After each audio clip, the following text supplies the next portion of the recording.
Estudo Bíblico Deuteronômio 32, o Cântico de Moisés, versos 1 a 52. Moisés fez uma canção para o povo cantar. Inicia fazendo uma invocação introdutória, versos 1 a 3. Enfatiza a firmeza de Deus e a instabilidade do povo, versos 4 a 6. O cântico descreve a eleição de Israel, versos 8 e 9, e o cuidado de Deus para com o povo desde o tempo das peregrinações pelo deserto, versos 10 a 12. Faz o registro da apostasia de Israel, versos 15 a 18, da justa indignação do Senhor, versos 19 a 27, e da contínua cegueira de Israel, que seria confrontada com a ira de Deus, versos 28 a 33. Fala sobre o juízo dos ímpios e a vindicação do povo de Deus, versos 34 a 43. Prossegue com sua canção, fazendo um chamado aos povos para regozijarem-se com Israel, porque Deus punirá os inimigos dele, curará o seu povo e a terra prometida espiritualmente, verso 43. Moisés conclui o capítulo com o relato da advertência do Senhor sobre sua morte, versos 48 a 52. Verso 1. Deus convoca a sua criação como testemunha da aliança que ele estava fazendo com o povo dele, conforme dito no capítulo anterior, capítulo 31, verso 28. Verso 2. A minha doutrina. Assim como a chuva, o orvalho, as gotas de água e os chuviscos trazem benefício para a terra, assim é a palavra do Senhor para a mente e o coração dos seus ouvintes. Verso 4. Rocha. Esse é um dos principais temas nesse cântico, a estabilidade e perpetuidade de Deus, versos 15, 18 e 30 a 31, sublinhando a natureza imutável de Deus em contraste com a natureza inconstante do povo. Verso 6. Louco. O homem que não teme ao Senhor é louco, pois despreza a fonte de sabedoria, Provérbios 1, verso 7. Deus escolheu Israel para ser o seu povo e o tratou como filho. Como pai, ele foi o progenitor e o originador dos israelitas e que amadureceu e sustentou os mesmos. Verso 7. Lembra-te dos dias da antiguidade. O passado tem lições a nos ensinar e devemos relembrá-las para aprender com elas. Verso 8. Fixou os limites dos povos. Deus, em sua infinita sabedoria e autoridade sobre os povos, estabelece um plano no qual o número de nações, capítulo 70, Gênesis 10, corresponde ao número de filhos de Israel, 70, Gênesis 46, 27. O Senhor já havia estabelecido o limite das terras do seu povo, deixando para Israel terra suficiente para sustentar a população. Verso 10. Como a menina dos olhos. Uma referência à pupila dos olhos, que é muito bem guardada contra danos. O Senhor cuidou do seu povo tão zelosamente quanto um homem cuida daquilo que lhe é mais precioso, ou como uma águia cuida de sua ninhada. Verso 11. Verso 11. Voeja sobre os seus filhotes. Moisés usa essa figura para exemplificar o tipo de cuidado que Deus tinha com o seu povo. A mãe águia, quando precisa ensinar seus filhotes a voar, conduz-os nas situações desfavoráveis e os ajuda quando mais precisam. Os filhotes, quando começam a voar, pela pouca energia ou inexperiência, tendem a cair. E no momento do início da queda, a águia os interrompe, estendendo suas asas para que possam pousar sobre ela. Assim Deus guiou Israel e não permitiu que caísse. Ele estava treinando seu povo a voar nas suas asas de amor e onipotência. Verso 12. Não havia com ele Deus estranho. Considerando que o Senhor era o único benfeitor de Israel. Verso 13.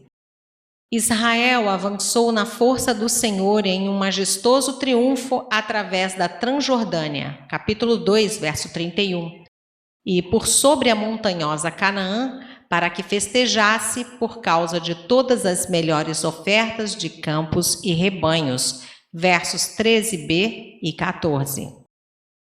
Verso 15, meu amado. No original, Jesurum. Essa palavra significa o justo, mas nessa passagem foi usado de forma sarcástica por causa da desobediência de Israel em não cumprir os mandamentos do Senhor.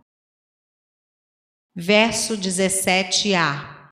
Sacrificaram a demônios, não a Deus. A ingratidão de Israel era tão grande que preferiram esses novos reis deuses à rocha que lhes demonstrara o amor de pai, verso 18a, e mãe, verso 18b.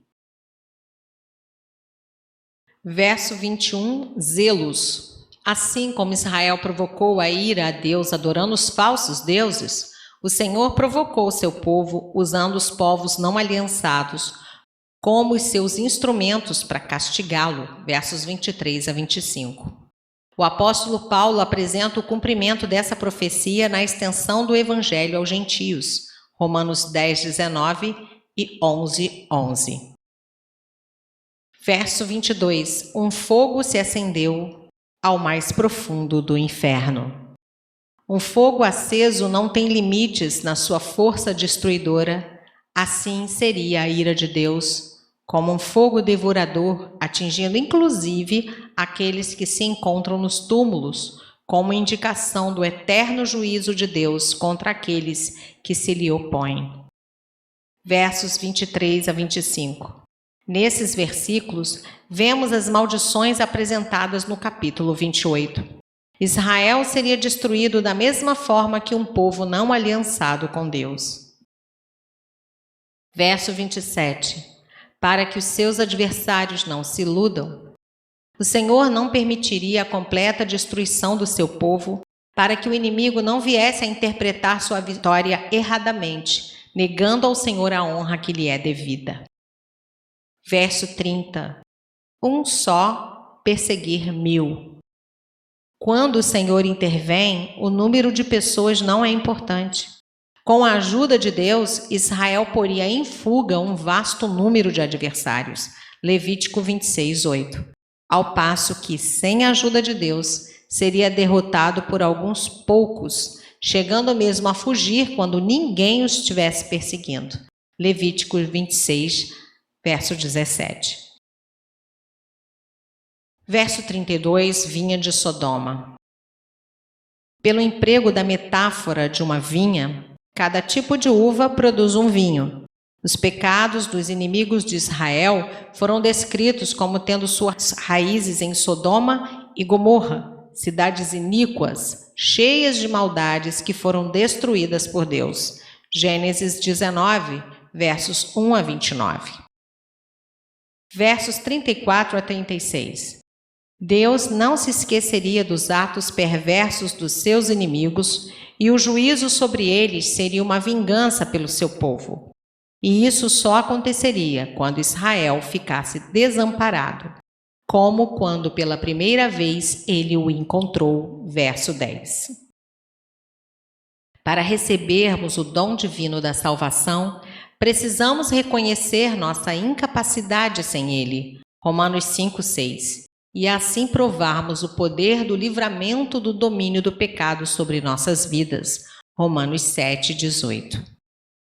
Verso 39. Eu sou, eu somente.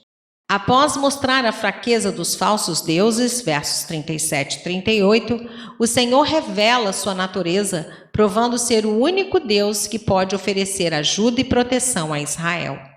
Ele tem o poder da vida e da morte em relação a Israel. 1 Samuel 2, 6, 2 Reis 5, 7. E o poder de ferir e de curar Israel. Isaías 30, 26, 57, versos 17 e 18. Jeremias 17, verso 14 e Oséias 6, verso 1.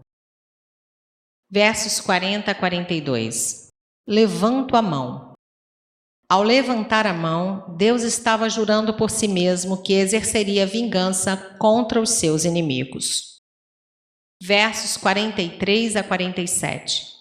O cântico termina com a perspectiva do júbilo sobre o juízo de Deus que envolve ambos, a retribuição ao inimigo e o perdão do seu povo. Todos os povos serão chamados a louvar ao Senhor juntamente com Israel, pois ele providenciará a redenção para eles em Cristo, como também forneceu um novo começo na terra prometida. Deus fez expiação por essa terra através do sacrifício do castigo dos seus inimigos. A expiação por todas as nações veio pelo sacrifício de Jesus Cristo na obra da cruz. Verso 46. Aplicai o coração. Moisés faz esse último apelo ao povo para se aplicar nas palavras ditas por ele. Nota: ao estudarmos esse capítulo, vemos os atributos do nosso Deus. Sua grandeza e fidelidade, versos 3 e 4. Seu zelo e vingança, versos 21 e 35. Sua justiça e compaixão, verso 36. Sua soberania e poder, verso 39. Sua graça e misericórdia, verso 10 e 43b. Vemos o amoroso cuidado de Deus ao achar-nos, versos 10a, guardar-nos, versos 10b, instruir-nos e guiar-nos, versos 11 e 12, e sustentar-nos, versos 13 e 14. E vemos o pecado da ingratidão manifesta na autocondescendência, verso 15a, na infidelidade, verso 17, e no esquecimento, verso 18.